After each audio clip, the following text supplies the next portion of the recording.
பாக்கியவான். சங்கீதம் 128 1 தேங்க்யூ. இயேசுவின் செல்லங்கள். திராட்சை செடி நீங்கள் கொடிகள், ஒருவன் என்னிலும் நான் அவனிலும் நிலைத்திருந்தால் மிகுந்த கனியை கொடுப்பான். யோவான் 15:5. சொப்பனங்கள் ஆண்டவர் கொடுக்குறாரா, அதை ஆண்டவருடைய பாதத்தில் வைத்து உங்களுக்கு தான் அந்த சொப்பனத்தினுடைய அர்த்தம் உங்கள் கூட தான் ஆண்டவர் பேசுவார். பார்வோனா நீங்கன்னா அங்கே பார்வோன் மாதிரி இருக்கிற ராஜாவுக்கு சொப்பனம் வந்துச்சுன்னா அவங்களுக்கு அர்த்தம் தெரியாது. அவங்க ஒருவேளை ஊழியக்காரர்களை தேடலாம் யோசேப்புகளை, சொப்பனத்துக்கு அர்த்தம் சொல்லுகிற யோசேப்புகளை தேடலாம். பார்வோனை இருந்தால் யோசேப்புகள் தேவை. இயேசு கிறிஸ்துவின் இனிய நாமத்தினாலே கிராம மிஷனரி இயக்க குடும்பத்தின் சார்பாக இந்த கிராமிய நேரம் என்ற நிகழ்ச்சிக்கு உங்களை அன்போடு கூட வரவேற்கிறோம். எனக்காக நாங்கள் செய்து வருகிற ஊழியத்திற்காக நீங்கள் கருத்தாய் ஜெபிக்கும்படி அன்பாய் வேண்டுகிறேன். எங்களிடத்தில் 700க்கும் அதிகமான முழுநேர மிஷனரிகள் இந்த ஊழியத்தை இணைந்து செய்து வருகிறோம். எப்படியாவது ஒரு கிராமப்புறங்களிலே ஒரு பெரிய ஒரு எழுப்புதலை காண வேண்டும் என்று சொல்லி பாரத்தோடு கூட ஊழியம் செய்கிறோம். ஆண்டவர் கிராமங்களெல்லாம் இயேசுவுக்கு சொந்தமாக மாற்றுவதற்கு ஒரு எளிய ஊழிய திட்டத்தை ஆண்டவர் சொல்லிக் கொடுத்திருக்கிறார். ஆட்டுக்குட்டிகளை மேய்ப்பாயாக என்ற வசனத்தின்படி ஒரு கிராமத்தில் ஆட்டுக்குட்டி இருக்குதுன்னு சொன்னால் அதை சொந்தமாக்கி கொள்ளணும், இல்லை திருடணும்னு நினச்சிங்கன்னா நம்ம என்ன செய்யணும்? ஆடை திருட நினச்சா ஆடு முட்டும் முறைக்கும் தன்னுடைய எதிர்ப்புகளை காண்பிக்கும். ஆடை திருடுறதை விட ஆட்டுக்குட்டியை திருடுறது ரொம்ப ஈஸி. ஆட்டுக்குட்டியை தோளில் போட்டு வந்துட்டிங்கன்னா ஆடு தன்னால் உங்கள் பின்னாடி வந்துடும். இதுதான் ஆண்டவர் எங்களுக்கு கொடுத்த பெரிய ஒரு ஊழியம். ஆண்டவர் பெரிய ஒரு அறுவடையை ஆண்டவர் கொடுத்து வருகிறார். எப்படியாவது இந்திய தேசம் முழுவதில் ஒரு 7000 மிஷனரிகளை எழுப்பி அவர்கள் மூலியமாக ஒரு 1,00,000 கிராமங்களை சொந்தமாக மாற்ற வேண்டும் என்று சொல்லி ஒரு தரிசனத்தோட இலக்கோடு கூட இந்த ஊழியத்தை தொடர்ந்து நாங்கள் செய்து வருகிறோம். இப்பொழுது ஆண்டவர் நம்மோடு கூட பேசும்படி ஒரு விஷயம் நாம் ஜெபிக்கலாம். பரலோகத்தில் இருக்கிற எங்கள் அன்பு தகப்பனை உம்மை நன்றியோடு ஸ்தோத்திரிக்கிறோம், துதிக்கிறோம். இந்த செய்தி வேலையுடைய கைகளை ஒப்பு கொடுத்து நான் ஜெபம் பண்ணுகிறேன். பேசுவது நீங்கள் அல்ல, பரிசுத்த ஆவியானவரே என்று எழுதியிருக்கிறதே. எங்கள் ஒவ்வொருவரோடு கூட உம்முடைய வார்த்தைகளை கொண்டு நீர் பேசும், நீர் மகிமைப்படும். இயேசுவின் நாமத்தினால் பிதாவே, ஆமென். இன்றைக்கும் உங்களோடு கூட பேசும்படி ஆண்டவருடைய சமூகத்தில் நான் ஜெபித்த போது லூக்கா 4ஆம் அதிகாரத்தின் 1ஆம் வசனத்திலிருந்து 13ஆவது வசனம் வரை, லூக்கா 4ஆம் அதிகாரம் 1ஆம் வசனம் முதல் 13ஆவது வசனம் வரை இருக்கிற ஒரு சம்பவத்தை உங்களோடு கூட பேசும்படி ஆண்டவர் எனக்கு சொல்லிக் கொடுத்தார். பாருங்கள், இங்கு எழுதப்பட்டிருக்கிற சம்பவம் என்ன? இயேசு கிறிஸ்துவை பிசாசானவன் சோதிக்கிறான். ஆமென். பாருங்கள், இதைத்தான் இங்கே எழுதப்பட்டிருக்கிறது. இதை எழுதியிருக்கிற நோக்கம் என்ன தெரியுமாங்க? இன்றைக்கு உங்கள் மத்தியில் பேசுகிற எனக்கும் சரி உங்களுக்கும் சரி இதே விதமான சோதனைகள், பிசாசு வைக்கிற சோதனைகள் நமக்கு உண்டு. இந்த சோதனைகளை ஜெயிச்சாதான் நம்முடைய வாழ்க்கையில் மகிமையான காரியத்தை ஆண்டவர் நம்மை கொண்டு செய்வார். இப்போ ஆண்டவராக இயேசு கிறிஸ்து ஊழியத்தை ஆரம்பிப்பதற்கு முன்பாக இந்த பரீட்சைகள் எல்லாம் பாஸ் பண்ண வேண்டி இருக்குது. இப்போ ஐஏஎஸ் கலெக்டர் ஆகுன்னா நீங்கள் என்ன செய்யணும்? உடனே தூக்கி கொடுத்துட மாட்டாங்க. இது ஒரு பெரிய அரசியல்வாதி மகன், நமக்கு தெரிஞ்சவர், இவருக்கு ஒரு கலெக்டர் வேலை கொடுப்போம் அப்படின்னு சொல்லி உங்களுக்கு எல்லாம் கொடுத்துட மாட்டாங்க. முதல்ல அதுக்கு எக்ஸாம் எழுதணும், அந்த பரீட்சையில் பாஸ் பண்ணணும், தேர்ச்சி ஆகணும். அவங்க எதிர்பார்க்குற எல்லா தகுதிகளும் உங்களுக்கு இருந்தால் தான் கட்டாயம் அந்த கலெக்டர் வேலை கிடைக்கும். டாக்டர் ஆகணும்னா என்ன செய்யணும்? 5 வருஷம் படிக்கணும், இன்னும் நிறைய காரியங்களை ப்ராக்டிஸ் பண்ணணும். ஒரு நல்ல ஒரு வக்கீலாக மாறணும்னு சொன்னால் அவங்க ப்ராக்டிஸ் பண்ணணும். அருமையான தேவனுடைய பிள்ளைகளே, ஒரு நல்ல கிறிஸ்தவனாக மாறுறதுக்கு கூட ப்ராக்டிஸ் இருக்குதுங்க. ஒரு நார்த்திகர் இப்படியாக தன்னுடைய புஸ்தகத்தில் எழுதுகிறார். டாக்டருக்கு படிக்கிறவங்க 5 வருஷத்தில் டாக்டர் ஆகிடுறாங்க. இன்ஜினியரிங் படிக்கிறவங்க 4 வருஷத்தில் இன்ஜினியர் ஆகிறாங்க. 1ஆப் படிக்கிறவங்க 1 வருஷத்தில் 1ஆப் பாஸ் பண்ணி தேர்ச்சியாகி 2ஆப் போயிடறாங்க, ப்ரொமோஷன் ஆகுது. ஆனால் இன்றைக்கு கிறிஸ்தவங்க ஒரே புஸ்தகத்தை வருஷம் ஃபுல்லாக படிச்சுக்கிட்டே இருக்காங்க. அந்த ஒரு புஸ்தகத்தில் உள்ள பிரசங்கத்தை கேட்டுக்கிட்டே இருக்காங்க. ஆனால் ஒரு நாளும் அவங்க கிறிஸ்தவங்களை வாழ்ந்து காண்பிக்கலேன்னு சொல்லி தன்னுடைய ஆதங்கத்தை எழுதுகிறார். இந்த செய்தி கேட்கிற சகோதரியே, நீங்கள் கிறிஸ்தவனை மாறிட்டீங்களா? ஒரு ஊழியக்காரர் எங்கள் இடத்திற்கு செய்தி கொடுக்க வந்தபோது எல்லா கிறிஸ்தவங்க 90% ஆஃப் ஆயில் கிறிஸ்தவங்கிறார். ஆஃப் ஆயில்னால் என்ன? ஒரு பக்கம் வெந்திருக்கும், ஒரு பக்கம் வேகாது. அப்படிப்பட்ட கிறிஸ்தவங்க தான் இன்றைக்கி நிறைய பேர் இருக்கிறாங்கன்னு சொல்கிறார். இந்த செய்தியை கேட்குற சகோதரி, நீங்கள் ஆஃப் ஆயில் கிறிஸ்தவனா முழு கிறிஸ்தவனா? காவட்டு, அரைவட்டு, முக்காவட்டு, முழுவெட்டு அப்படின்னு எங்கள் கிராமத்தில் சொல்லுவாங்க. இன்றைக்கி இருக்கிறவங்க எல்லாம் முழு கிறிஸ்தவனாக மாறி இருந்தால் இன்றைக்கு ஒரு பெரிய ஒரு எழுப்புதல் வந்திருக்கும். நாம் எல்லாம் கிறிஸ்தவங்க, அரை கிறிஸ்தவங்க, முக்கா கிறிஸ்தவங்களாக வந்தால் எப்படிங்க அது உங்களுக்கும் ஆசீர்வாதத்தை கொண்டு வர முடியாது? உங்கள் மூலியமாக கிராமங்களுக்கும் பட்டணங்களுக்கும் திருச்சபைகளுக்கும் ஆத்துமாக்களுக்கும் பிரயோஜனமாக மாறவே முடியாது. அல்லேலூயா. பாருங்க, இயேசு கிறிஸ்து தன்னுடைய நியமித்திருக்கிற ஊழியத்தை ஆரம்பிப்பதற்கு முன்பாக எக்ஸாம் அட்டன் பண்ண வேண்டியிருக்கு, பரீட்சை வேண்டி இருக்குதுங்க. இந்த பரீட்சை வைக்கிற எக்ஸாமினர் யார்? பிசாசு தான். அவர் தான் டீச்சர், அவர் தான் அந்த எக்ஸாமை நடத்துகிறவர்.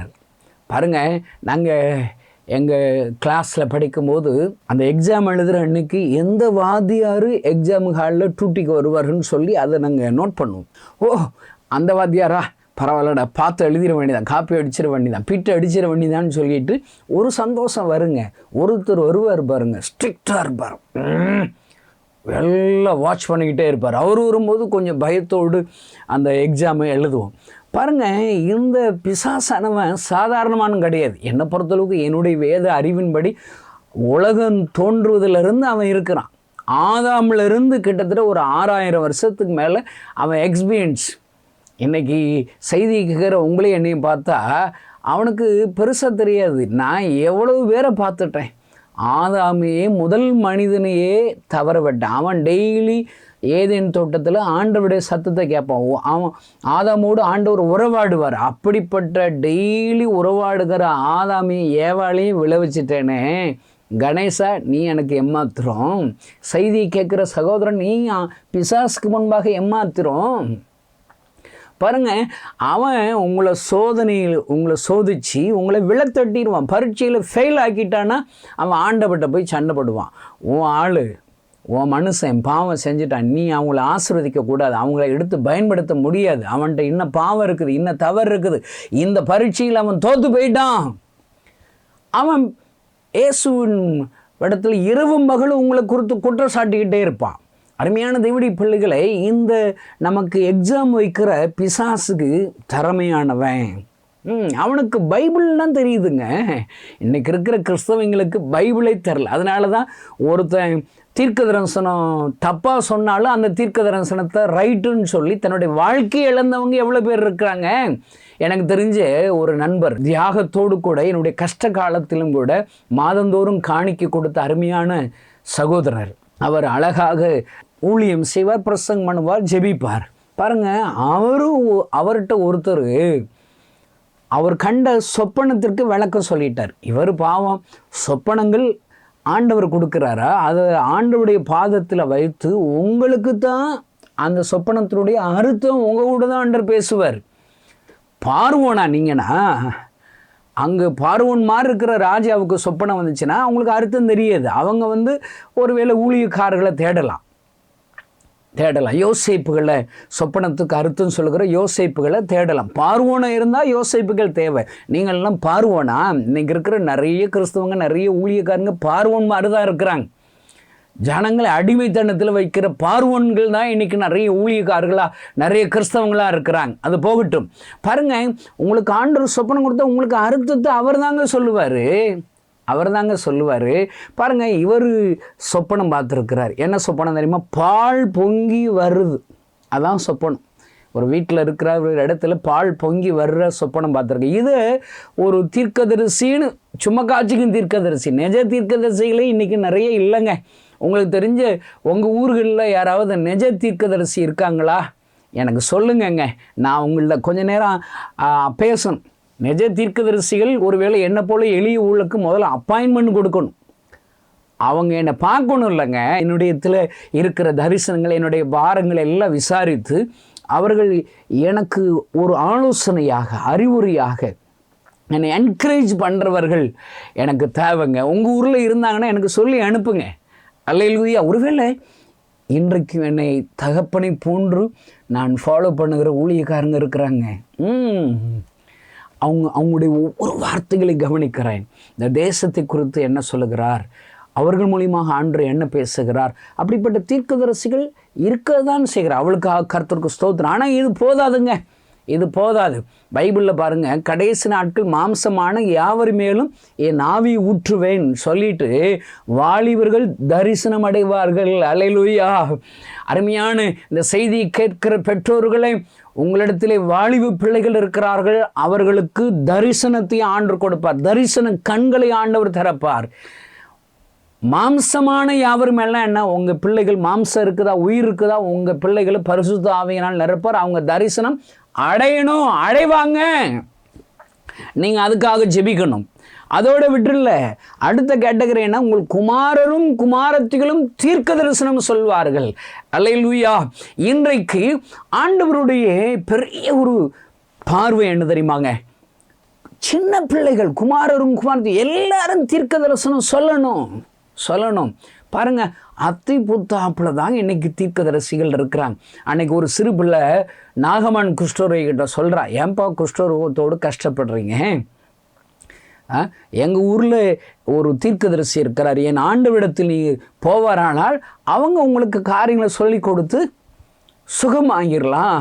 பாருங்க, அந்த பழைய ஏற்பாடு காலங்களில் யாராவது ஒரு தீர்க்கதரிசி தான் இருக்காங்க. எலியா, சாமுவேல், இப்படி தான் அன்று ஒருத்தர் தான் பயன்படுத்தினா. ஆனால் இப்போ அப்படி கிடையாதுங்க, எல்லாரும் தீர்க்கதரிசிகளாக மாற வேண்டும்.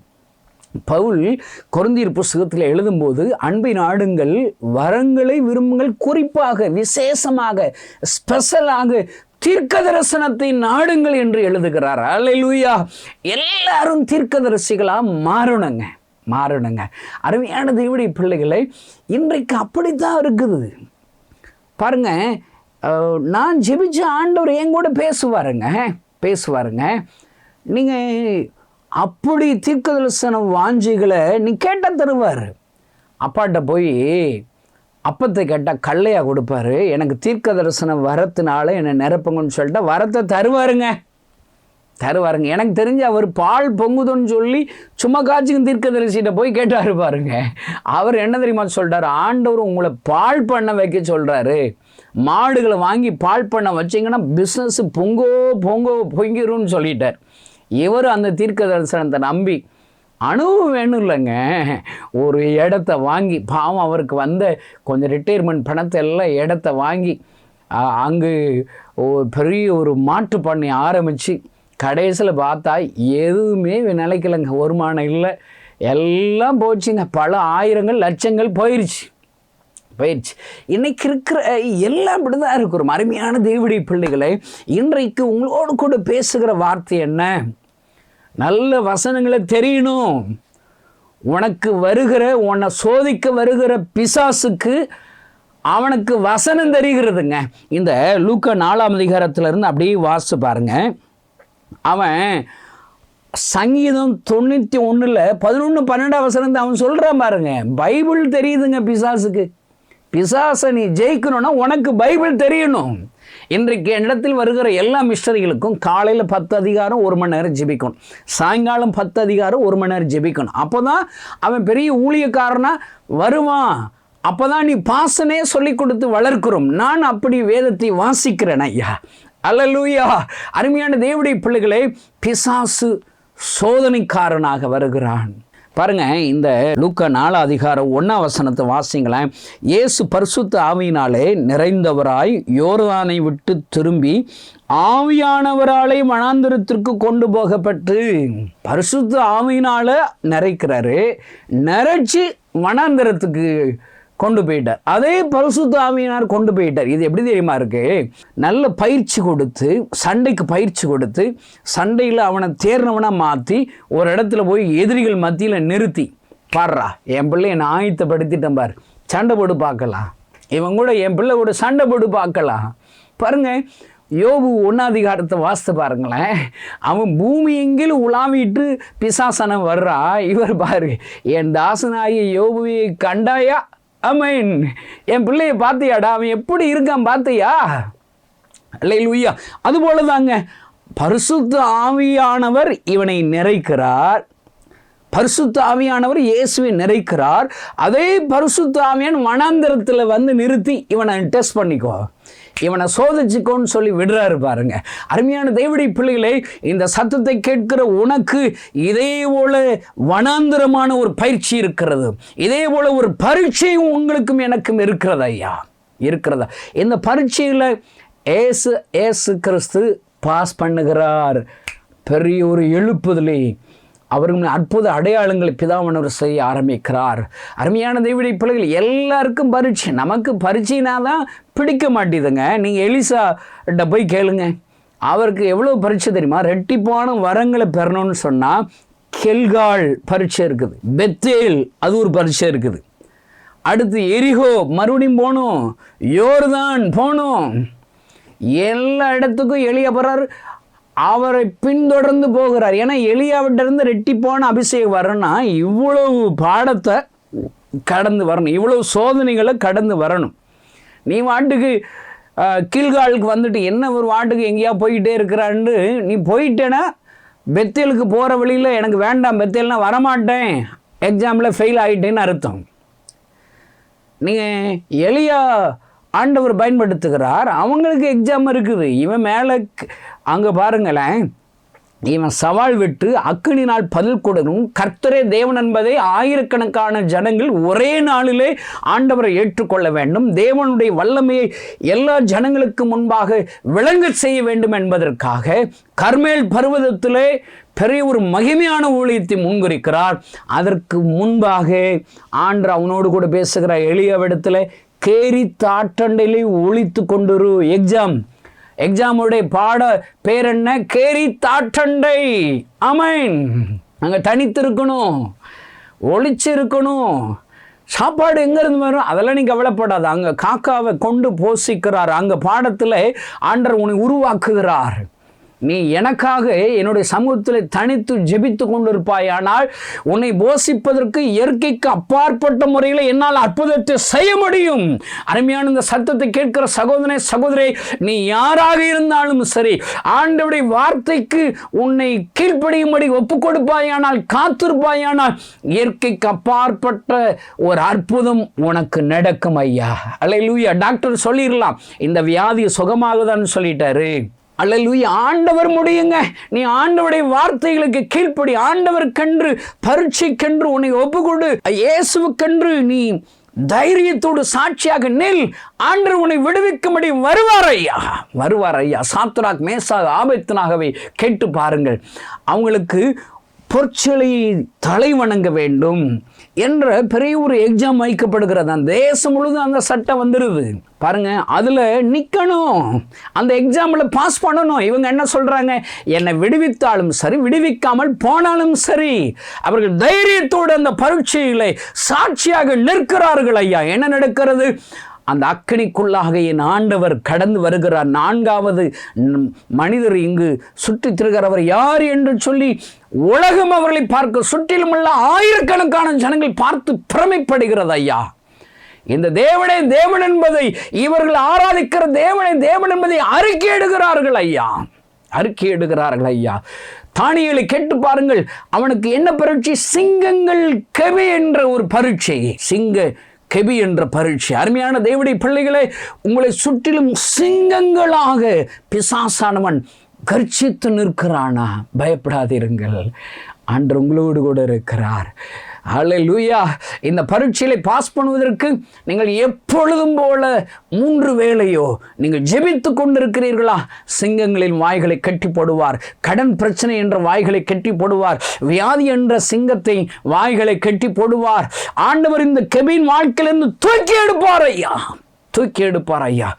எலியா பரீட்சையிலே பாஸ் பண்ணுகிறான். தானியேல் தனக்கு வைத்த பரீட்சையிலே பாஸ் பண்ணுகிறான். எலிசா தனக்கு வந்த எக்ஸாமிலே அவன் பாஸ் பண்ணுகிறான் ஐயா. அருமையான தேவனுடைய பிள்ளைகளே, உங்களுக்கு இப்போ வனாந்தர வாழ்க்கை வாழ்ந்து கொண்டிருக்கிறீர்களா? பரீட்சை நடக்குதுங்க. தைரியமாக இருங்க. பரிசுத்த ஆவியானவரால் நிறைந்திருக்கிறீர்கள். உங்கள் கூட ஆண்டவர் இருக்கிறாருங்க. அவன் பிசாசு உங்களை தேடி வருவான். என்ன எக்ஸாமும் வைக்கட்டும், நான் சொல்கிறேன் பாருங்க, அந்த எக்ஸாமில் பாஸ் பண்ணுவதற்கு உங்கள் கூட ஏசப்பாவுடைய வார்த்தை இருக்குதா? ஆமென், ஆமென். நம்ம எல்லாருங்க அந்த வார்த்தையை சொல்லி பிசாசை ஜெயிக்கலாம். எழுதி இருக்கிறதே, ஆமென், இப்படி எழுதி இருக்கிறதே. பிசாசு என் ஊழிய பாதையில் 25 வருஷமாக அவன் பரீட்சை வச்சுக்கிட்டே இருக்கிறாங்க பாருங்கள். நீங்கள் நினச்சிறீங்க ஒரே ஒரு நாள் பிசாசு சோதனை வரும் அப்படி நினச்சிறீங்களா? ஒரு நாள் சோதனை வரும், உங்களை விட்டு விலகி போயிடுவான். ஆனால் இதில் பைபிளில் பார்த்தீங்கன்னா லூக்கா 4:13 பிசாசானவன் சோதனை எல்லாம் முடித்த பின்பு சில காலம் அவரை விட்டு விலகி போனான். நம்ம ஆளு இப்போ போயிருக்கிறாருங்க, அடுத்து ஒரு எக்ஸாமுக்கு வருவார், எக்ஸாம் வச்சுக்கிட்டே இருப்பாருங்க. யோசேப்பு அதிகாரி, எகிப்து தேசன அதிகாரியை மாறணும்னு சொன்னால் சகோதரர்களை வச்சு ஒரு எக்ஸாம். அவனுடைய நிர்வாணப்படுத்துவாங்க, குழி வெட்டுவாங்க. அதில் நீ முறுமுறுக்கக்கூடாது. போகிற பாதை இலக்கு இல்லாத பிரயாணம் செய்து கொண்டிருக்கிறான் யோசேப்பு. அது ஒரு எக்ஸாம். எது ஒரு எக்ஸாம்? இந்த செய்தியை கேட்கிற சகோதர சகோதரி, உங்களுடைய பாதை வனாந்தரமாக இருக்கிறதா? இலக்கு இல்லாத பிரயாணம் செய்து கொண்டிருக்கிறீர்களா? இது ஒரு எக்ஸாம். போர்த்திவார் மனைவி மூலியமாக பிசாசன் யோசேப்பிற்கு பாவம் செய்கிற சூழ்நிலையை கொண்டு வருகிறான். யோசேப்பு பாஸ் பண்ணிட்டாருங்க. சகோதர சகோதரி, நீங்கள் பாஸ் பண்ணிட்டீங்களா? போத்திவார் மனைவி மூலியமாக யோசேப்புக்கு வந்த அப்படிப்பட்ட ஒரு ஆப்பர்ச்சுனிட்டி உங்களுக்கு வந்துச்சுன்னா நீங்கள் அந்த எக்ஸாமில் பாஸ் பண்ணிடுவீங்களா? பாஸ் பண்ணிங்கன்னா ஆண்டவர் உங்களை தேசத்திற்கு அதிகாரியை மாற்றி விடுவார், லட்சங்களுக்கு அதிகாரியாக மாற்றி விடுவார். சிறையிருப்பு என்ற ஒரு பாடம், இந்த பாடத்தெல்லாம் ஜெயிக்கிறார் யோசேப்பு. ஆண்டுடைய ஆசீர்வாதம் வருகிறது. அருமையான இந்த செய்தி கேட்கிற சகோதரே சகோதரி, உனக்கும் எனக்கும் சோதனைக்காரன் பிசாசானவன் இன்றைக்கு பரீட்சை பார்த்து கொண்டிருக்கிறான். இந்த பரீட்சையில் என் ஆண்டவர் ஜெயிப்பதற்கு உதவி செய்வாராய். அவருடைய வார்த்தை நமக்கு அவரை பிசாசானவனை ஜெயிப்பதற்கு உதவியாக இருக்கும். அதனால் அப்படிப்பட்ட வார்த்தையை நம்ம வாசிப்போம். எழுதியிருக்கிறதே, என்னோடவே உலகத்தின் முடிவு வரைந்த ஆண்டவர் இருப்பேன் என்று சொல்லி வாக்கு கொடுத்த ஆண்டவர் என் கூட இருக்கிறாரே. எழுதியிருக்கிறதே, நான் உன்னை விட்டு விலகுவதில்லை, உன்னை கைவிடுவதில்லை என்று எழுதியிருக்கிறதே. நான் உன்னை ஆசீர்வதிப்பேன் என்று எழுதியிருக்கிறதே. கடன் வாங்குறவளாக கடன் கொடுக்கிறவளாக மாற்றுவேன் என்று எழுதியிருக்கிறதே. சத்துருக்களுக்கு முன்பாக ஒரு பந்தி ஆயத்தப்படுத்துவேன் என்பதை எழுதியிருக்கிறதே. கர்த்தரின் மைப்பரா இருக்கிறார், நான் தாழ்ச்சி அடையேன் என்று எழுதியிருக்கிறதே. அருமையான தேவனுடைய பிள்ளைகளை, இப்போ நீங்கள் சொல்லுங்க ஐயா, சொல்லுங்க. சொல்ல பிசாசு தோத்து உங்களை விட்டு ஓடி போவான் ஐயா. ஆண்டவருடைய ஆசீர்வாதம் உங்களுக்கும் எனக்கும் இப்பொழுது ஆண்டவர் கொடுப்பார் ஐயா. இப்போ கண்களை மூடி நாம் ஜெபிப்போம். பரலோகத்தில் இருக்கிற எங்கள் அன்பு தகப்பனே, பிசாசானவனால் வனாந்திரத்திற்கு கொண்டு போகப்பட்டு அத்தனை பரீட்சையிலும் இயேசு கிறிஸ்து ஜெயித்தது போல இந்த செய்தி கேட்க ஒவ்வொரு சகோதரன் சகோதரியும் ஆண்டவரை பரீட்சையிலே தேர்ச்சி அடைவதற்கு, நிற்பதற்கு, பிசாசை ஜெயிப்பதற்கு இவர்களுக்கு நீர் உதவி செய்வீராக. சரீரத்தில் பலவீனத்தோடு கூட இருக்கிற ஒவ்வொரு வியாதிகளையும் நீர் சுகப்படுத்தும். எத்தனையோ வனாந்திர வாழ்க்கை நெருக்கத்தில் இருக்கிற ஒவ்வொருவருக்கு ஒரு அற்புதம் நடப்பதாக இந்த செய்தி கேட்கிற வேளையில் இயேசு கிறிஸ்துவின் நாமத்தினாலே பொல்லாத பிசாசானவனை கடிந்து வெளியேறும்படி கட்டளை கொடுக்கிறாய். பிஸ்னஸில் தடைகள், சரீரத்தில் வியாதிகள், எல்லா விதத்திலும் திருமண காரியத்தில் தடைகள், கற்பத்தின் கனியா ருசி பார்ப்பதற்கு எல்லாவற்றிலும் பிசாசானவனை தடையை கொண்டு வருகிற அந்த தடைகள் எல்லாவற்றையும் இயேசு கிறிஸ்துவின் நாமத்தினாலே உம்முடைய ஊழியக்காரராய் நான் கடிந்து அப்புறப்படுத்துகிறேன். ஒரு விடுதலை உண்டாவதாக. ஒவ்வொருவரும் பிசாசை ஜெயித்து மகிமைப்படுத்துவதற்கு உதவி செய்யும். இயேசுவின் நாமத்தினால் பிதாவே, ஆமென், ஆமென். இந்த செய்தி நிச்சயமாக உங்களை செயல்பட தூண்டிருக்கும் என விசுவாசிக்கிறோம். நீங்களும் எங்களோடு இணைந்து தேவனுக்காக ஏதாவது செய்ய விரும்புகிறீர்களா? கீழ்கண்ட எங்களது ஊழிய திட்டத்திற்காக ஜெபிக்க முன்வரலாமே. தமிழ்நாடு மற்றும் பிற மாநிலங்களிலும் ஆலயம் கட்ட தேவையாய் உள்ள 1000 கிராமங்களில் இடம் வாங்கி ஆலயம் கட்டப்பட ரூபாய் 5 லட்சமோ அல்லது அதில் ஒரு பகுதியோ கொடுத்து ஆலயம் கட்டி கொடுப்போர் எழும்ப ஜெபியுங்கள். சூனேமியால் எலிசாவுக்கு ஒரு அறை வீட்டை கட்டி கொடுத்தது போல புதிய மிஷனரிகள் தங்கி பயிற்சி எடுப்பதற்கு ரூபாய் 2 லட்சம் கொடுத்து ஒரு மிஷனரி வீட்டை கட்டி கொடுப்போர் எழும்ப ஜெபியுங்கள். நாம் சந்திக்கும் வாலிபர்கள் மற்றும் ஆரம்ப விசுவாசிகளை கிறிஸ்துவுக்குள் வளரச் செய்ய ரூபாய் 300 கொடுத்து முழு வேதாகமும் வாங்கி கொடுப்போர் எழும்ப ஜெபியுங்கள். நாம் பணி செய்யும் 8 மாநிலங்களிலும் உள்ள 850 மிஷனரிகளை மாதந்தோறும் ரூபாய் 10,000 கொடுத்தோ அல்லது இயன்ற காணிக்கையை கொடுத்தோ தாங்குவோர் எழும்ப ஜெபியுங்கள். தமிழ்நாடு மற்றும் பிற மாநிலங்களிலும் துரிதமாக சுவிசேஷம் அறிவிக்கவும் பின்தொடர் பணிக்காகவும் சுவிசேஷ வாகனங்கள் வாங்கி கொடுப்போர் எழும்ப ஜெபியுங்கள். தங்கள் வாலிப மற்றும் சிறு பிள்ளைகள் ரட்சிக்கப்பட, அபிஷேகிக்கப்பட மற்றும் இயேசுவுக்கு சாட்சியுள்ள பிள்ளைகளாக வளர கண்மணி பிள்ளைகள் இயேசுவுக்காக திட்டத்தில் தங்கள் பிள்ளைகளை இணைக்கிற பெற்றோர்கள் எழும்ப ஜெபியுங்கள். இந்தியா முழுவதிலும் இன்னும் துரிதமாக நம் மிஷனரி பணிகள் நடக்க மாதந்தோறும் அல்லது வருடத்திற்கு ஒரு முறையாவது ரூபாய் 1000 கொடுத்து எழுப்புதல் விரும்பும் பங்காளர் திட்டத்தில் இணைகிற அநேகர் எழும்ப ஜெபியுங்கள். மேலும் எங்களோடு தொடர்பு கொள்ள விரும்பினால் திரையில் காணும் எங்கள் முகவரியும் குறித்துக் கொள்ளுங்கள். கிராம மிஷனரி இயக்கம், தபால் பெட்டி எண் 51, விருதுநகர் 626001. இந்த நிகழ்ச்சியையோ அல்லது எங்கள் ஊழியத்தையோ நீங்கள் தாங்க விரும்பினால் எங்கள் தொலைபேசி எண்ணை குறித்துக் கொள்ளுங்கள். 7378000444. கர்த்தர் தாமே உங்களை ஆசீர்வதிப்பாராக.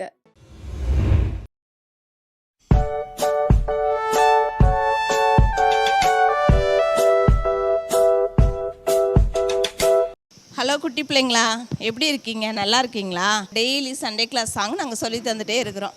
டெய்லி நம்ம தமிழ் சாங் படிக்கிறோம்ல, இன்றைக்கி தெலுங்குலேருந்து ஒரு சாங் உங்களுக்கு சொல்லித்தர போகிறோம். அதோட அர்த்தம் என்ன அப்படின்னா, ஃபஸ்ட்டு சிட்டுக்குருவி நீ ஏன் கீச்சு கீச்சுன்னு சொல்லி கத்திகிட்டு இருக்க அப்படின்னு சொல்லி நம்ம அதுகிட்ட கேட்குறோம். அது சொல்லுது நான் ஏசப்பாவை பாடுறேன்னு சொல்லுது. செகண்ட் சின்ன சின்ன ஆட்டுக்குட்டி நீ என்ன சொல்கிற அப்படின்னு சொல்லி கேட்குறோம். அது சொல்லுது நானும் ஏசப்பாவை பாடுறேன் அப்படின்னு சொல்லுது. மூணாவது சின்ன சின்ன பூனைக்குட்டி நீ என்ன செய்கிற அப்படின்னு சொல்லி கேட்கும்போது அது சொல்லுது நானும் ஏசப்பாவை பாடுறேன் அப்படின்னு சொல்லுது. அப்போ நம்மளும் என்ன செய்யணும்? ஏசப்பாவை பாடணும் அப்படின்றத வச்சு தான் இந்த சாங்கு நாங்கள் பாடுறோம். நீங்கள் கேளுங்க. சின்ன சின்ன பிச்சுக்க பிள்ளை ஏமி చెప్పుతున్నాం, కియా కియా కియా అని ఏమి చెప్పుతున్నాం, యేసురాజు కీర్తి నేను పాడెదను, కియా కియా కియా అని పాడెదను. చిన్న చిన్న మేక పిల్ల ఏమి చెప్పుతున్నావు, మే మే మే అని ఏమి చెప్పుతున్నావు, యేసురాజు కీర్తి నేను పాడెదను, మే మే మే అని పాడెదను. చిన్న చిన్న పిల్లి పిల్ల ఏమి చెప్పుతున్నావు, మియావ్ మియావ్ మియావ్ అని ఏమి చెప్పుతున్నావు, యేసురాజు కీర్తి నేను పాడెదను, మియావ్ మియావ్ మియావ్ అని పాడెదను. చిన్ని చిన్ని పిచ్చుక పిల్ల ఏమి చెప్పుతున్నావు, కియా కియా కియా అని ఏమి చెప్పుతున్నావు, యేసురాజు కీర్తి నేను పాడెదను, కియా కియా కియా అని పాడెదను. చిన్న చిన్న మేక పిల్ల ఏమి చెప్పుతున్నావు, మే మే మే అని ఏమి చెప్పుతున్నావు, యేసురాజు కీర్తి నేను పాడెదను, మే మే మే అని పాడెదను. చిన్ని చిన్ని పిల్లి పిల్ల ఏమి చెప్పుతున్నావు, మియావ్ మియావ్ మియావ్ అని ఏమి చెప్పుతున్నావు, యేసురాజు కీర్తి నేను పాడెదను, మియావ్ మియావ్ మియావ్ అని పాడెదను.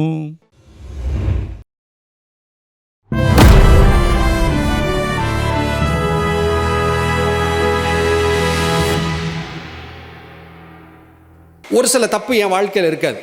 பைபிளில் இந்த தப்பு செய்யக்கூடாதுன்னு இருக்கும். அது ஒரு டைப் ஆஃப் பிரசங்கம் பண்ணுவோம். இப்போ இல்லாமல் தப்பு பண்ணிட்டு இருக்கீங்க, உங்களுக்குலாம் கூறு இல்லையா அப்படிங்கிற மாதிரி ஒரு பெருமை இருக்கும். நமக்குள்ளே அந்த தப்பு இல்லை, உங்களுக்குள்ளலாம் அந்த தப்பு இருக்குது அப்படின்னு பேசுகிற மாதிரி இருக்கும். என்றைக்கோ ஒரு நாள் அந்த தப்பு லேசாக நம்ம வாழ்க்கையை தொட்ட உடனே ரொம்ப சோர்ந்து போயிடும். நம்ம இப்படி பிரசங்கம் பண்ணோம், பைபிளில் இப்படி இருக்குது, நம்மளே இப்படி பண்ணிட்டோமேன்னு சொல்லி ரொம்ப நொந்து போவோம். நமக்கு பவுல் சொல்கிற ஆலோசனை கேளுங்க. பைபிள் எப்படி படிக்கணும் அப்படின்னா, படித்து அதன்படி வாழ ட்ரை பண்ணி ஃபெயில் ஆகி சோர்ந்து போகிறது அது நம்முடைய அழைப்பே அல்ல. பைபிளை எப்படி படிக்கணும்? நீ இப்படி இரு அப்படின்னு ஒரு வசனம் சொல்லுது, அதை நான் எப்படி படிக்கணும்? ஓஹோ, நான் இப்படி தான் இருக்கணும். ஆனால் என்னால் என்ன செய்ய முடியாது, அப்படி இருக்க முடியாது. அப்போ நான் என்ன செய்யணும்? ஒவ்வொரு நாளும் கிறிஸ்துவுக்குள் ஆவிக்குரிய ரீதியாய் அவரோடு மரித்து அவரோடு உயிர்த்தெழும்ப வேண்டும். பைபிள் ஒவ்வொரு நாளும் நம்ம சாகிறதுக்கு நமக்கு உதவி செய்யுது. அல்லேலூயா. பேதுருவுக்கு எப்படி உதவி செஞ்சிச்சு? அவர் நினைச்சார், நான் என்ன செய்ய மாட்டேன், மறுதலிக்க மாட்டேன். நல்ல ஒரு தீர்மானம் தான், நல்லது. ஆனால் அவருக்கு என்ன தெரியல, மாம்ச சுபாவம் தேவனுக்கு கீழ்ப்படிய கூடாததாக இருக்கிறது என்பதை அவர் இன்னும் எக்ஸ்பீரியன்ஸ் பண்ணலை. அடுத்து எக்ஸ்பீரியன்ஸ் பண்ண போகிறார். அப்போ அடுத்து என்ன செய்வார்? அவர் ஜெபிப்பார். நியாயப்பிரமாணத்திற்கு மரித்தேனே, ஓஹோ மேய்ப்பனை வெட்டுண்டா நம்ம ஓடிடுவோமோ, நம்ம இவ்வளோதானா ஆண்டவரை, நான் ஒத்துக்கொள்கிறேன், அப்படிப்பட்ட நேரத்தில் என்னை மறுபடியும் உயிர்ப்பிச்சிருங்க, நான் அவங்கள விட்டு போயிடக்கூடாது. ஜெபித்து மறுபடியும் பரிசுத்தாவில் நிரம்பி ஊழியம் செய்கிற அப்போஸ்தலர்களை பார்க்கிறோம். இதுதான் கிறிஸ்தவ வாழ்க்கை. நம்ம போக போக கிறிஸ்தவ வாழ்க்கையின் as we mature, முதிர்ச்சி அடைய என்ன தெரியுமா கற்றுக்கொள்வோம்? நம்ம ஜீரோங்கிறத இன்னும் ஆணித்தரமாய் உணர்ந்து கொண்டே இருப்போம். ஒரு ஸ்டேஜ் வரைக்கும் நம்மகிட்ட கொஞ்சம் நல்லது இருக்குது, நம்ம ஒரு ரொம்ப அர்ப்பணிக்கப்பட்டவங்க, நம்ம ஸ்பிரிச்சுவல், இப்படிலாம் நம்மளை அப்பப்போ நினச்சிக்கிடுவோம். இதெல்லாம் ஆண்டவர் கொஞ்சம் கொஞ்சமாக நம்மளை என்ன சொல்கிறது, நீ பெரிய நினச்சிட்டு இருக்க, உன்னைய பெரிய லார்ட் லபக்தாஸ்னு ஒன்று நினச்சிட்டு இருக்க, நீ இல்லை அப்படிங்கிறத ஆண்டவர் கொஞ்சம் கொஞ்சமாக ஜென்ட்லாக உணர்த்துவார். இந்த 40 வருஷ வனாந்திரத்தில் உன்னை என்ன செய்தார்? அவர் உன்னை தாழ்த்தும்படி, இல்லை உன் இருதயத்தில் உள்ளதை நீ அறியும்படி உன்னை நடத்தினார். நம்மளை அறிய உதவி செய்கிறார். நம்ம அவ்வளோதான், ஒன்றும் முடியாதுங்கிறத உணர்த்துகிறார். முடிவு என்ன ஆகும் தெரியுமா? நம்முடைய ஃபோக்கஸ் என்னவாக மாறும் தெரியுமா? நம்மளால் முடியாது அப்படின்னு தெரிய ப்ரேயர் லைஃப் அது கன்சிஸ்டண்ட்டாக மாறும். ஜெபிக்காமல் இருக்க முடியாது. திடீர்னு ஒரு நாள் ஜெபிக்க நேரம் இல்லையா, பயமாக இருக்கும். ஐயோ இன்னைக்கு ஜெபிக்கலையே, செல்ஃபோன் சார்ஜ் போய் டெட் ஆகிற மாதிரி நான் ஆயிடுவேணும், எங்கேயாவது வெடிச்சிடக்கூடாதுன்னு பயமாயிரும். நம்மளை பற்றி தேடுவோம், எங்கேயாவது போய் ஜெபம் பண்ணிடணும்.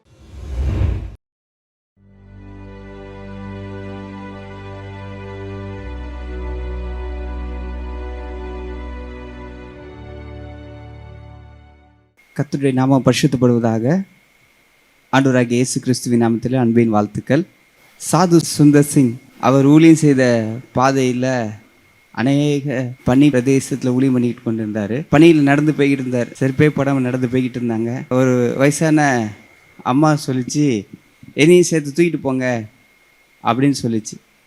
அந்த சாது சுந்தர் சிங் என்ன பண்ணிட்டாங்க, அந்த வயசானவங்களை தூக்கிக்கிட்டு நடந்து போய்கிட்டு இருந்தாங்க.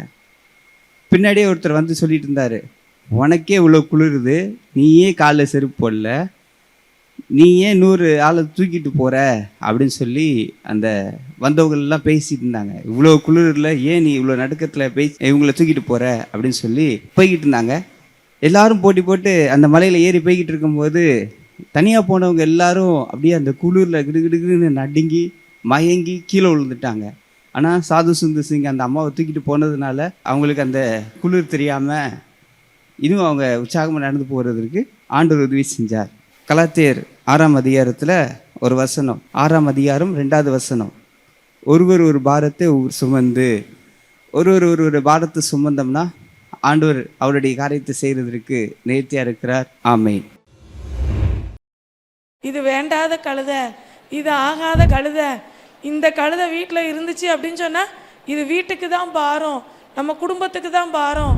நான் இருந்து என்ன பிரயோஜனம், நான் அந்த உலகத்தில் வாழ்ந்து என்ன பிரயோஜனம், நான் ஒருத்தருக்குமே ஆகாதவளாக இருக்கிறேனே அப்படின்னு சொல்லி நம்ம நினைக்கலாம். வேண்டான்னு சொல்லி ஒதுக்கப்பட்ட கழுதை, வயதாயிருச்சின்னு சொல்லி தள்ளப்பட்ட கழுதை.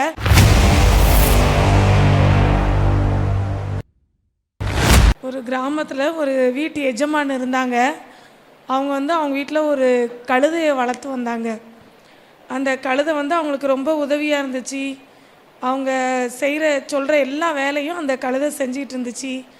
பொதியை ஏற்றி விட்டால் எங்கே கொண்டு போய் இறக்கி வைக்கணுமோ கரெக்டாக இறக்கி வச்சு பல வருஷங்களாக அந்த எஜமானுக்கு உண்மையுள்ள வேலைக்கார கழுதையாக அந்த கழுதை வேலை பார்த்துட்டு இருந்தது.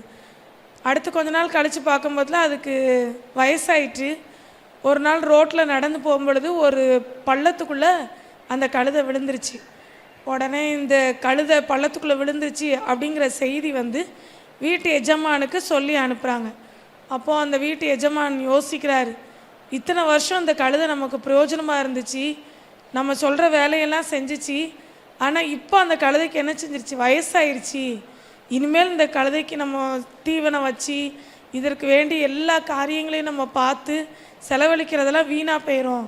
அதனால் இதை அப்படியே விட்டுருவோம், அது சாகட்டும், அந்த குழியிலே கிடக்கட்டும் அப்படின்னு சொல்லி செய்தி சொல்லி அனுப்புகிறாரு. ஆனாலும் மனசு கேட்கல. ரோட்டில் போகிறவங்க வாரவங்க எல்லாரும் மறுபடியும் அந்த எஜமானுக்கு சொல்லிக்கிட்டே இருக்காங்க, ஐயோ உங்கள் கழுதை கணக்கிது, பயங்கர சத்தத்தோடு கணக்கிது, நீங்கள் ஏதாவது செய்யுங்க, இதை காப்பாற்றுறக்கு ஏதாவது முயற்சி எடுங்க அப்படின்னு சொல்லி மறுபடியும் அந்த வீட்டு எஜமானுக்கு செய்தி சொல்லி அனுப்புகிறாங்க.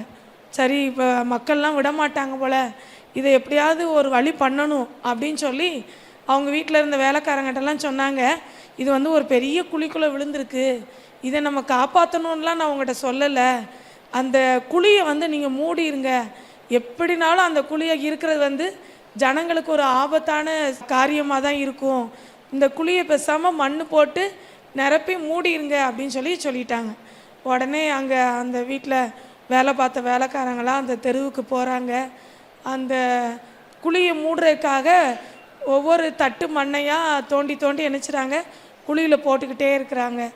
ஒருவேளை நல்ல சலிச்ச மண்ணாக நல்ல சாஃப்டான மண்ணாக போட்டு குழி என்ன செய்ய மாட்டாங்க, நிரப்ப மாட்டாங்க. எங்கெல்லாம் கிடக்குதோ குப்பை, பெரிய மரம் கிடக்கா போடு, பெரிய பாறாங்கல் கிடக்கா உள்ளே தூக்கி போடு அப்படின்னு சொல்லி ஒவ்வொன்றையாக தூக்கி என்ன செஞ்சிட்ருக்காங்க, அந்த குழிக்குள்ளே போட்டுக்கிட்டே இருக்காங்க. எல்லாம் ஆளுக்கு வேலை பார்க்குறாங்க. குழி கொஞ்சம் கொஞ்சமாக அடைக்கப்பட்டு அப்படியே பாதி அளவுக்கு போட்டு மண் போட்டு மெத்தியாச்சு. ஆனால் ஒவ்வொரு தட்டு மண்ணும் அந்த கழுதை மேலே விழும்பொழுது அந்த கழுதை வந்து 4 காலையும் முடக்கிக்கிட்டு குவேன்னு கத்திக்கிட்டு கணச்சிக்கிட்டு உள்ளேயே அமுங்கி கிடக்கலை.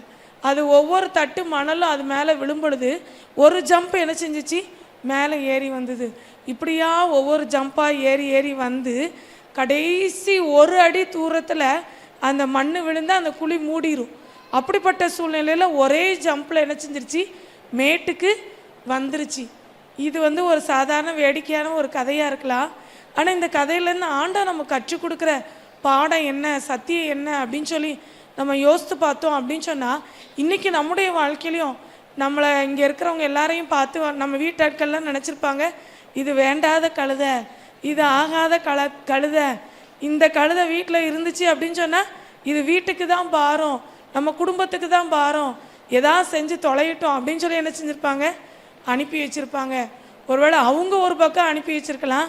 இங்கே இருக்கிற நம்மளே நிறையா நேரம் என்ன செய்வோம், ஃபீல் பண்ணுவோம், நான் இருந்து என்ன பிரயோஜனம், நான் அந்த உலகத்தில் வாழ்ந்து என்ன பிரயோஜனம், நான் ஒருத்தருக்குமே ஆகாதவளாக இருக்கிறேனே அப்படின்னு சொல்லி நம்ம நினைக்கலாம். ஆனால் அந்த வேண்டான்னு சொல்லி ஒதுக்கப்பட்ட கழுதை, வயதாயிருச்சின்னு சொல்லி தள்ளப்பட்ட கழுதை, அது வந்து வாழ்க்கையில் நம்ம சாகந்தாண்டே ஏதாவது செய்யணும் அப்படின்னு சொல்லி அதற்கு வந்த எல்லா தடை கற்களையும் படிக்கற்களாக வச்சு மேலே வந்துச்சு. இன்றைக்கி நம்முடைய வாழ்க்கையில் ஏற்படுகிற எல்லா தடை கற்களையும் நம்ம படிக்கற்களாக வச்சு நம்ம முன்னுக்கு வரும்படி ஆண்டவர் விரும்புகிறாரு. ஒருவேளை தடைக்கற்கள் என்ன மாதிரி தடைக்கற்கள் அப்படின்னு சொல்லி உங்களுக்கு தான் தெரியும். நீங்கள் ஆண்டவர்கிட்ட நீங்கள் கேட்கும் பொழுது ஆண்டவர் சொல்லுவார், ஒருவேளை உங்களுடைய சரீரத்தில் இருக்கிற பலவீனம் ஒரு தடைக்கல்லாக இருக்கலாம், உங்களுடைய வாழ்க்கையில் ஏற்படுகிற ஒரு பிரச்சனை உங்கள் வாழ்க்கையில் முன்னேற்றத்தை அடைய முடியாதபடி ஒரு தடைக்கற்களாக இருக்கலாம். எந்த தடைக்கற்களாக இருந்தாலும் சரி, அதை நம்ம ஆண்டவர்கிட்ட கொடுக்கும் பொழுது அந்த தடைக்கல்ல படிக்கெல்லாம் மாற்ற ஆண்டவர் நம்ம கூட இருக்கிறாரு. ஆகாது என்று சொல்லி தள்ளப்பட்டவங்கள அவர் வந்து மூளைக்கல்லாக்குற தெய்வமாக இருக்கிறாரு. ஆகாது என்று தள்ளப்பட்ட கல்லே வீட்டின் மூளைக்கல் ஆயிற்று அப்படின்னு சொல்லி நம்ம சங்கீதத்தில் நம்ம வாசிக்கிறோம். இன்றைக்கி நம்முடைய வாழ்க்கையிலையும் எல்லாராலையும் ஒதுக்கப்பட்டவங்களா, வேண்டான்னு சொல்லி தள்ளப்பட்டவங்களா நீங்கள் இந்த இடத்துல அமர்ந்திருந்தாலும் நீங்கள் ஆண்டவரை சுமக்கிற கழுதையா, இந்த கழுதை எனக்கு வேணும் அப்படின்னு சொல்லி ஆண்டவர் உங்களை ஒவ்வொருத்தரையும் பார்த்து இல்லை உங்களை அன்போடு அழைக்கிறாரு. நீ ஏன் கழுதம்மா, நீ என்ன சுமக்க வந்திருக்கிற, நான் ஒரு நாளும் உன்னை தள்ளவே மாட்டேன், நான் உன் மேலே அமர்ந்திருந்து பயணம் செய்ய விரும்புகிறேன் அப்படின்னு சொல்லி ஆண்டவர் சொல்கிறாரு. இந்த நாளிலே ஆண்டவரை சுமக்கிற கழுதையா இன்னைக்கு என்னுடைய எஜமான் எனக்கு என்ன பணியை வைத்திருக்கிறாரோ அந்த பணியை செய்து முடிக்கிற ஒரு கழுதையா நீங்கள் வாழணும் அப்படின்னு சொல்லி என் தேவாதி தேவன் விரும்புகிறாரு. அந்த விருப்பத்தை நிறைவேற்றுறவங்களா ஒவ்வொரு நாளும் நம்ம வாழும்படி நம்முடைய வாழ்க்கையை அர்ப்பணிப்போம்.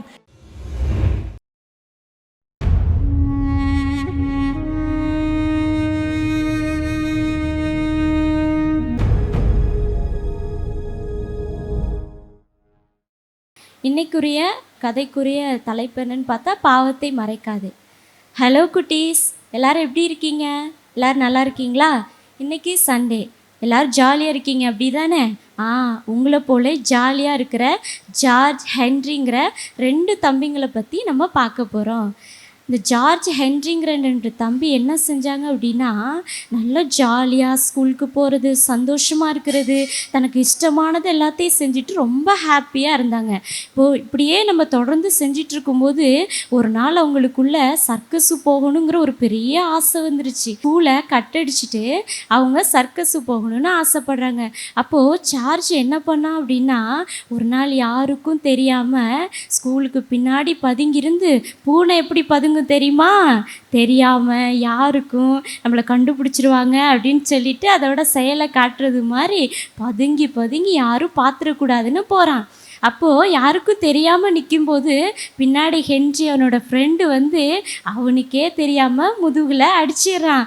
யாராவது நம்ம பின்னாடி வந்து அடிக்கிறது, இப்படியா நீ பண்ணுவ அப்படின்னு சொல்லும்போது, டேய் ஏன்டா பயப்படுற, நான் தானே உன்னை வந்து அடித்தேன், சரி விடு, சரி இன்னைக்கு சர்க்கஸ் போகலாமா நம்ம அப்படின்னு கேட்கும்போது ஜார்ஜ் சொல்கிறான், டேய் என்னடா அப்படி சொல்லிட்ட, இதுக்காகத்தானே இவ்வளோ நேரம் ஸ்கூலுக்கே போகாமல் கட்டடிச்சிட்டு பதுங்கி பதுங்கி யாருக்கும் தெரியாமல் இருந்தேன், இப்படி நீ கேட்குற, ஃபஸ்ட்டு வாடா சர்க்கஸுக்கு போவோம், அதுக்கப்புறம் தான் எல்லா வேலையும் நம்ம பார்க்கணும் அப்படின்னு சொல்லிட்டு 2 பேரும் சிரிச்சுக்கிட்டே ஜாலியாக என்ஜாய் பண்ணிட்டு போகிறாங்க.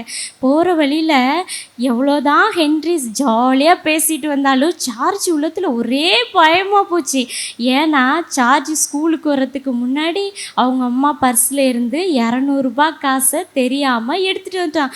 ஆகா, நம்ம 200 ரூபாய் எடுத்துகிட்டு வந்துட்டோம், நமக்கு இன்னைக்கு என்ன ஆக போகுதுன்னு தெரியலையே, வீட்டுக்கு போனால் நமக்கு என்ன நடக்க போகுதுன்னு தெரியலேன்னு சார்ஜுக்கு ஒரே படப்படப்பாக போச்சு. அப்போ அவனுடைய சிந்தையெல்லாம் வீட்டு பக்கம் அம்மா மேலேயே இருந்து போச்சு.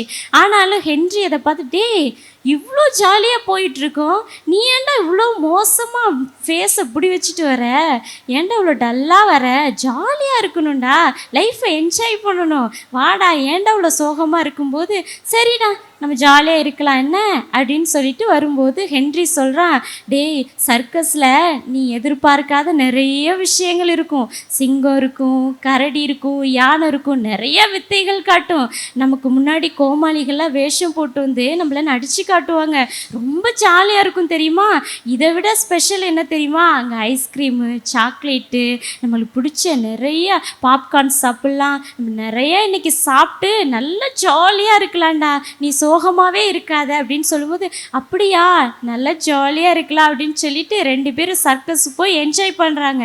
இப்போ என்ஜாய் பண்ணிவிட்டு திரும்ப சார்ஜ் வீட்டுக்கு வராரு. என்ன நடந்திருக்கும், வந்தோடனே ஒரே அதிர்ச்சி. ஏன்னா சார்ஜோட அம்மா ரொம்ப ஃபீலிங்காக கண்ணீரோட கவலையோட பதற்றமாக உட்காந்துருக்காங்க. சார்ஜுக்கு ஒரே பயமாக போச்சு. அம்மாவுக்கு தெரிஞ்சிருச்சு என்னை இன்னைக்கு ஏதோ பண்ண போகிறாங்க அப்படின்னு சொல்லிட்டு, அம்மா என்னம்மா ஆச்சு, ஏன் இவ்வளோ டல்லாக உட்காந்துருக்கீங்க, ஏன் கண்ணீரோடு இருக்கீங்க, என்ன ஆச்சுமா அப்படின்னு கேட்கும்போது அவங்க அம்மா சொல்கிறாங்க, சார்ஜ் இவ்வளோ நேரமாக பாப்பாவுக்கு உடம்பு சரியில்லாமல் இருந்தது, பாப்பாவுக்கு ரொம்ப உடம்புக்கு முடியாமல் போயிடுச்சு, அப்போது நான் திடீர்னு ஹாஸ்பிட்டல் கூப்பிட்டு போகலான்னா நான் பர்ஸை எங்கேயோ வச்சுட்டேன், பர்ஸு காணா போச்சு, அப்புறம் ஒரு வழியாக தேடி எடுத்துட்டேன், ஆனால் பர்ஸை பார்த்ததும் பர்ஸில் 200 ரூபாய் பணத்தை காணும், இவ்வளோ நேரமாக நான் அதுக்காக தான் கவலையாக உட்காந்துருந்தேன், நான் கவலையோடு இருக்கும்போது நம்ம வீட்டுக்கு பாஸ்டரமா வந்தாங்க, அவங்க என்னாச்சுன்னு கேட்டு பாப்பாவுக்கு ஹாஸ்பிட்டல் அழைச்சிட்டு போகிறதுக்கு பணம் கொடுத்து உதவுனாங்க, இப்போ தான் நீ வர்றதுக்கு முன்னாடி போனாங்க. அதனால தான் பாஸ்டம்மா மட்டும் வரலன்னா இந்நேரம் நம்ம பாப்பாவை உயிரோடே பார்த்துருக்க முடியாது, நம்ம கூட இருக்க மாட்டா, இழந்திருப்போம் அப்படின்னு ரொம்ப கண்ணீரோட சொல்கிறாங்க. இதை கேட்டதும் சார்ஜுக்கு ரொம்ப கவலையாக போச்சு. அம்மா என்னை மன்னிச்சிருமா, நான் தான் உன்னுடைய பர்ஸில் உள்ள 200 ரூபாயை எடுத்தேன், என்னை இன்னுமே இந்த மாதிரி தவிர நான் செய்ய மாட்டேன். ஆனால் இப்படிப்பட்ட தவறுனால இந்நேரம் நம்ம வீட்டில் பாப்பாவுக்கு என்ன நடந்திருக்குன்னு நான் கண் முன்னாடி பார்த்துட்டேம்மா. இப்படிப்பட்ட தவிர நான் உங்களுக்கு தெரியாமல் நான் செய்ய மாட்டேன், என்னை மன்னிச்சிடுங்கம்மான்னு ரொம்ப தேம்பி அழுவ ஆரம்பிச்சிட்டாரு. அதுக்கப்புறம் அவங்க அம்மா சொன்னாங்க, நீ என்கிட்ட மன்னிப்பு கேட்காத, நீ ஏசப்பா கிட்ட முழங்கால் போட்டு நான் பண்ணது தப்பு ஏசப்பான்னு நீ கேளு, அவர் தான் உன்னை மன்னிச்சு உன்னை ஒரு நல்ல பிள்ளையா மாற்றுவார்னு சொல்லிட்டு போயிட்டாங்க. அப்போ சார்ஜு ஓடி முழங்கால் போட்டு, ஏசப்பா நான் செஞ்சது தப்பு, நான் இனி அப்பா அம்மாவுக்கு தெரியாமல் நான் காசு எடுக்க மாட்டேன், உங்களுக்கு பிடிக்காத மாதிரி நான் நடந்துக்க மாட்டேன், நான் இந்த மாதிரி பழக்க வழக்கத்துல எல்லாம் திருட்டெல்லாம் நான் பண்ண மாட்டேன் ஏசப்பா, என்னை மன்னிச்சிடுங்க, என் பாவத்தை மன்னிங்க, நீங்கள் மட்டும்தான் என்னை மன்னிச்சு நல்ல பிள்ளையாக மாற்ற முடியும்னு ரொம்ப அழுகையோட ஏசப்பா கிட்ட நல்லா வேண்டுதல் செஞ்சான். அப்போது அந்த வேண்டுதல் செஞ்ச அடுத்த நிமிஷமே ஏசப்பா சார்ஜ் ஒரு நல்ல பிள்ளையாக மாற்றினாரு. அவன் இருதயத்துக்குள்ளே ஒரு நல்ல மாற்றம் வந்ததை சார்ஜ் உணர்ந்தான். அதுக்கப்புறம் அவங்க பாப்பாவும் நல்ல குணமாகி ஸ்கூலுக்கு போக ஆரம்பிச்சிட்டாங்க. அம்மாவும் சந்தோஷமாக இருந்தாங்க. குட்டீஸ், இன்னைக்கு நீங்கள் ஏசப்பா கிட்ட முழங்கால் போட்டு, ஏசப்பா இனி இப்படிப்பட்ட தவற நான் செய்ய மாட்டேன், என்னை மன்னிச்சிடுங்க, என்னை ஒரு நல்ல பிள்ளைங்களா, என் ஃப்ரெண்ட்ஸுக்கும் என்னைய கற்றுத்தர ஒரு நல்ல பிள்ளையா, உங்களுக்கு பிடிச்ச செல்ல பிள்ளையா என்னைய மாற்றுங்கன்னு நீங்களும் கேட்கணும். ஓகேவா குட்டீஸ்? ஏசப்பாவுக்கு பிரியமான செல்ல பிள்ளைகளா நீங்கள் நடந்துக்கணும். ஓகேவா? இன்னைக்குரிய வசனத்தை நம்ம பார்க்கலாமா?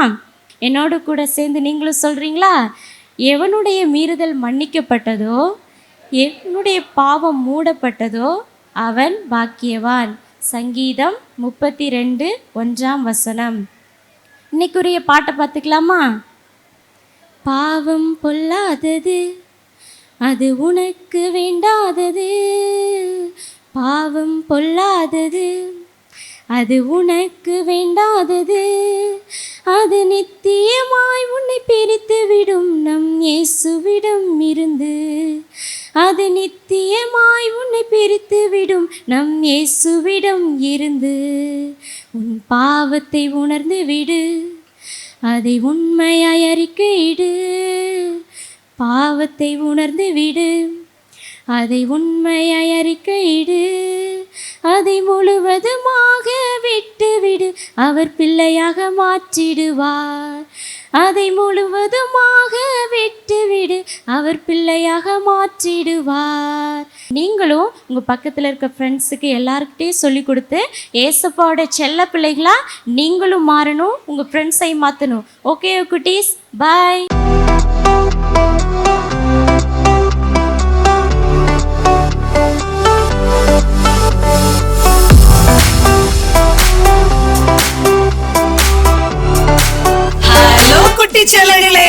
பிள்ளைகளே, எல்லாரும் எப்படி இருக்கீங்க? நல்லா இருக்கீங்களா?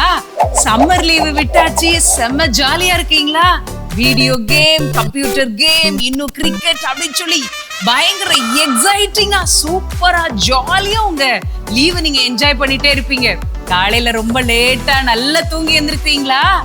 ஓகே, உங்களுக்கு ஒரு குட் நியூஸ் கொண்டு வந்திருக்கோம். மே மாசம் உங்களுக்காகவே ஸ்பெஷலா VBS ப்ரோக்ராம் ஆயத்தமாயிக்கிட்டு இருக்கு. எஸ், நம்ம ஆமேன் வில்லேஜ் டிவில வில்லேஜ் VBS அப்படின்னு சொல்லி குட்டி பிள்ளைகளாகிய உங்களுக்காக, இயேசுவின் சந்ததியா இருக்கிற உங்களுக்காகவே VBS ப்ரோக்ராம் சூப்பரா ரெடி பண்ணிக்கிட்டு இருக்கிறோம்.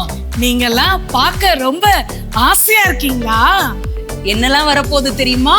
இதுவரைக்கும் நீங்க கேட்காத புத்தம் புது பாடல்கள், சூப்பரான ஆக்ஷன், ஸ்டோரிஸ் இருக்கு, பப்பட் இருக்கு, புது பப்பட் உங்க கூட பேச போகுது, ரொம்ப ஜாலியா இருக்கு போகுது. அது மட்டுமா, சூப்பர் சூப்பர் ஷார்ட் பிலிம்ஸ் இருக்குது, கேம்ஸ் இருக்குது, மேஜிக் இருக்குது.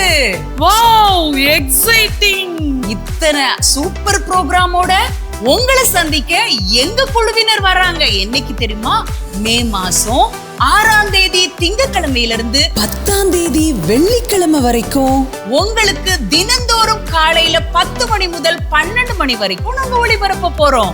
ஒருவேளை காலையில உங்களுக்கு பார்க்க மறந்துட்டீங்க அப்படின்னு சொன்னா சாயங்காலம் 5 மணில இருந்து 7 மணி வரையும் மறக்காம மிஸ் பண்ணாம பாருங்க. ஓகே குட்டி, சூப்பர் ப்ரோக்ராம் இருக்குது. நிறைய மிஷனரி சம்பவங்கள் இருக்குது. நிச்சயமா சொல்றோம், இந்த 5 டேஸும் உங்க வாழ்க்கையில ஒரு மாற்றத்தை கட்டாயம் கொண்டு வரும். உங்களுக்கு இந்த 5 டேஸ் ப்ரோக்ராமும் ரொம்ப ஆசீர்வாதமா இருக்க போகுது. குட்டீஸ் மட்டும் இல்ல, அம்மாமார்களே, நீங்களும் உங்க பிள்ளைங்களை கரெக்டா 10 மணிக்கு டிவி முன்னாடி உட்கார வச்சிருங்க. ஒருவேளை நாங்க ஊருக்கு போறோமே, நாங்க எப்படி பார்க்க அப்படின்னு சொல்லி நீங்க யோசித்தீங்கன்னா, ஆண்ட்ராய்ட் போன்ல ஆமேன் வில்லேஜ் டிவி அப்படிங்கிற ஆப்பை நீங்க டவுன்லோட் பண்ணி வச்சிட்டீங்கன்னா எங்க இருந்தாலும் அதே டைம்ல நீங்க இந்த ப்ரோக்ராம பார்க்க முடியும். ஓகே, இந்த அரிய வாய்ப்பை தவற விடாதீங்க.